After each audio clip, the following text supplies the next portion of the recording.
Hello and thanks for joining School of the American Rifle. Today's video is going to be a short one. This is an abbreviated Autopsy. This is an Anderson Manufacturing bolt carrier group.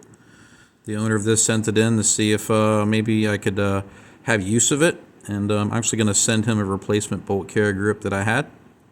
I had some spares that I had no use for, and to be honest, I wanted this bolt carrier group because the failure is rather unique. This particular bolt has a sheared lug. Typically, when an AR bolt carrier shears lugs, it shears either the lug to the right or the left of the extractor. Those where the most load is being applied, unless you have a different bolt design that evenly loads the lugs, like LMTs. The LMT enhanced, that is. But this one sheared the lug where the ejector is.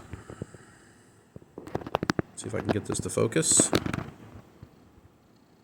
There we go.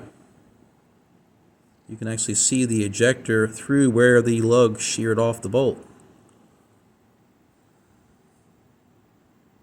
Pretty unique failure, and I wanted it for my bin of shame, so I'm going to send the owner a new bolt carrier group so he can get his upper up and running again. I did check other things about this, and generally it's pretty bad. Carrier key screws did pass the breakaway test. It has no sealant on the carrier key. It leaks like a sieve, and the efficiency is pretty bad.